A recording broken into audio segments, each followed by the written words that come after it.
What's up? We back at it. Another episode of KnicksatniteTv. This is your boy Darren Travis. I'm your host. And here we go, baby. A little bit disappointed in the Knicks fans and what they was doing during the game. So we're going to talk about that. But anyway, check it out.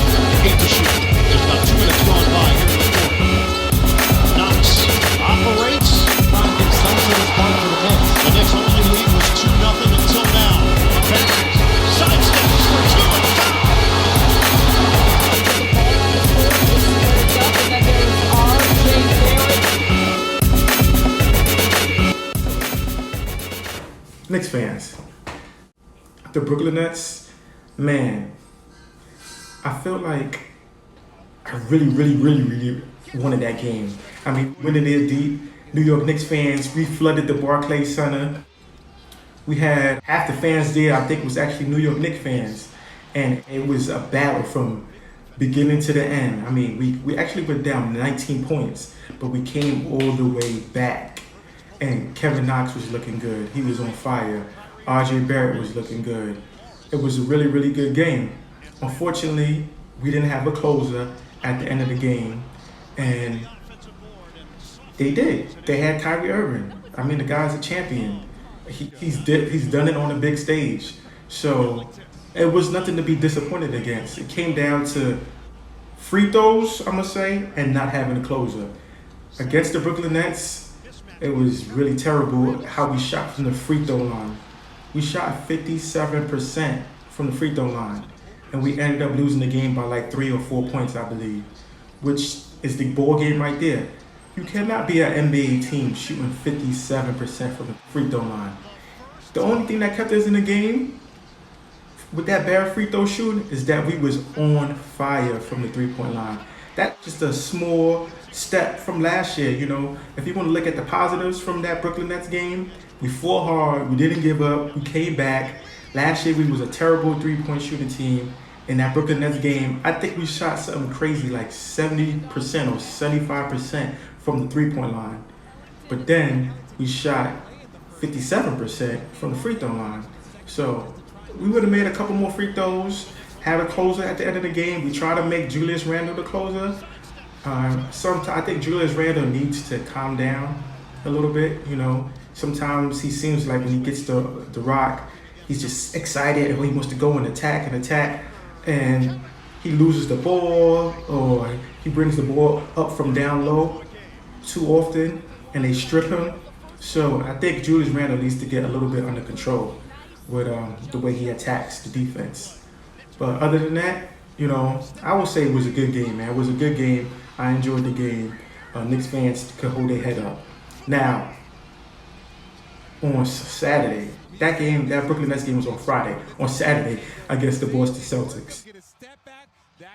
Like they're going bad, you're going to boo your own team. You're going to boo your own player. You're going to chant for another man, Frank Ntilikina, to come in the game for Dennis Smith Jr., where it's it's kind of turning players against each other. Let's think about it. Dennis Smith is in the game. He's having a bad game already. Smith Jr., man, he's shooting with futility. He is really struggling. And the offense is the part, that's his game. He's never been a strong defender. And the chant of "We want Frank" is starting here at the Garden. That's tough for a young man.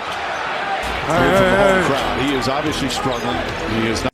We understand that, you know, the Knicks fans has been starving for a good team for years now. For years, we haven't made the playoffs. So I understand your frustration. I understand that we haven't been to the NBA Finals and won a championship since the Stone Age. I understand all your frustration, but you have to have patience. Things don't just change with a snap of the fingers or over the night. So it's kind of, you got to be reasonable with your expectations. Let's think about the schedule. We started off this season with the San Antonio Spurs, then the Brooklyn Nets, then the Boston Celtics. Those are all playoff teams or well-coached teams. What was your expectations? Did you expect the Knicks to go 3-0 to start off the season? If you expected that, then I have to question your knowledge of basketball as a fan. If you really thought deep down inside, yo man, the Knicks is gonna come out guns blazing and 3-0. They got 9 new players on their team, but that doesn't matter. Chemistry doesn't matter. Getting to know each other doesn't matter. Knowing each other's tendencies doesn't matter. Finding your role on the team, that doesn't matter at all. We're just gonna go 3-0. We're gonna beat the Nets. We're gonna beat the Spurs, and we're gonna beat the Celtics. If you was expecting that, then I don't know what to tell you, because at the end of the day, we fought hard in all the games, and that's what you want to see, to get some fight. You don't want to see us getting blown up by 25 and 30 points. Of course you want to see that. If that was happening, I want to understand you booing. Like, oh, the same old Knicks, they're getting smacked. But these are playoff teams. I was not expecting them to win. Tomorrow night, I'm going to be at the Chicago Bulls game. That is a winnable game. The Knicks should beat the Chicago Bulls. So we need to calm down, not boo our players, and not cheer for the other team's players. Like, come on, like, seriously? Like, if I'm on the Knicks, if I'm playing for the Knicks and I hear you booing one of our players, Dennis Smith Jr., who says he enjoys being a Knick, he was happy to come here, and he's going to play his heart out. He's going through some things right now, How are you feeling out there, just in general?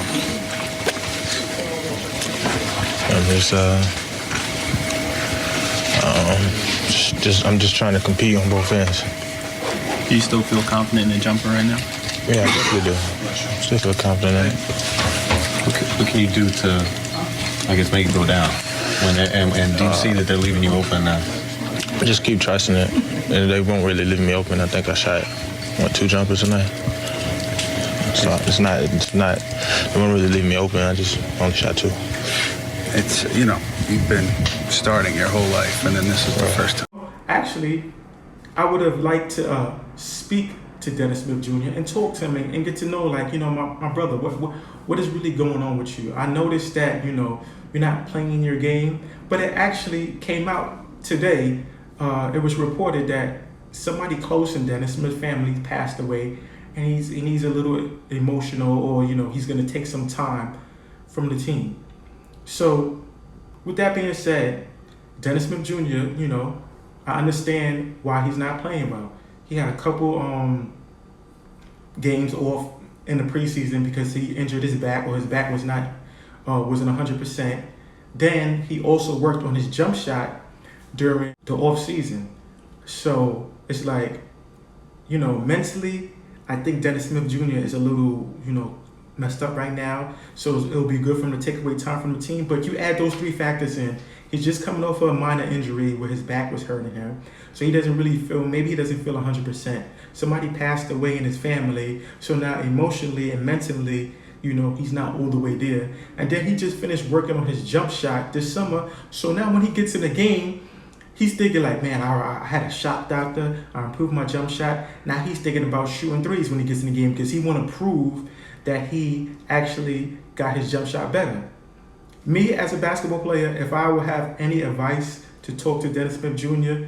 and tell him what he should do is, when he comes back, all he needs to do is, my brother, do what you did to get to the NBA.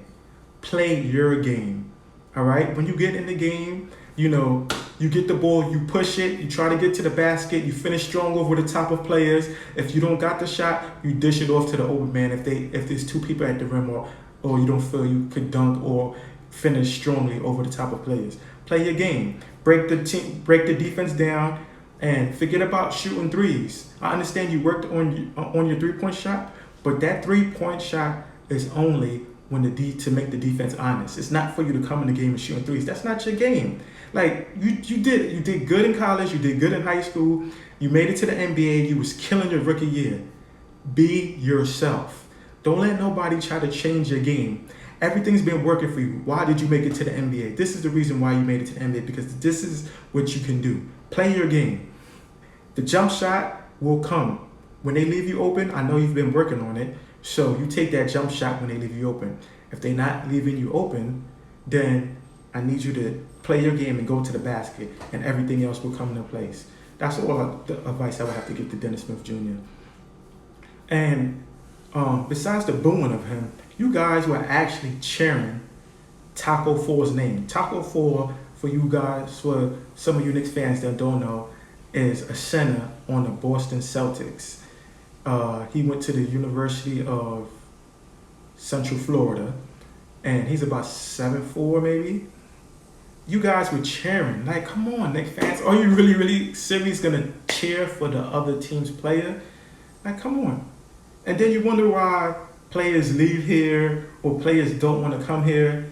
Like, you're cheering for the other team's player, you're booing our players, you chanting for Frank to get in the game, but then when Frank gets in the game, right, and Frank doesn't play well, you want Frank's head too. Oh, what is Frank doing? He has no offense. His jump shot is broke. I mean, yeah, he has defense, but he's so hesitant out there. We want him to be more aggressive.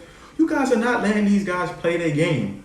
Frank Ntilikina, and it's not in his DNA to be an aggressive offensive player, you know? So I honestly believe that Frank doesn't have a future with the Knicks. The only reason why I believe he doesn't have a future with the Knicks is because the market is too big and Knicks fans are a little too harsh. It's too much pressure playing in New York. I see Frank as a solid backup point guard in the NBA, but not in New York. If he goes to a small market team where there's less pressure, he will thrive. And you Knicks fans might regret it and say, oh, look, why he couldn't do this in New York? Well, it's a different animal in New York City. And if you go back to Frank's stats, everybody want to bring up FIBA Frank. Well, FIBA Frank was doing this, and he was locking down Kyrie Irving, and he was locking down Kemba Walker. You guys are a little delusional if you really think that Frank was locking up Kyrie Irving or Kemba Walker. They put Frank in the game. He's a good defender. If you guard somebody, if I'm the primary ball handler on my team, let's say I'm Kemba Walker on Kyrie Irving, and you put a guy in the game, and he plays good D on me for 3 or 4 plays, I'm not getting locked up. It's 48 minutes in the game. Like, let's be serious, yo. Frank Ntilikina did not lock Kemba Walker up. He did not lock Kyrie Irving up. He may have pressured them and played good defense, made it a little bit difficult for them, but he's not locking them up. You know what it is to lock somebody up in the NBA? Why don't you check the stats? Check the stats. If you lock somebody up, then they're not scoring more than 10, 15 points. That's really locking somebody up. So let's calm down with that. All right? So Knicks fans, chill out.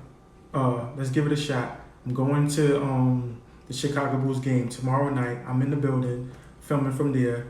Like and subscribe to the channel, KnicksatniteTv. I appreciate all the support.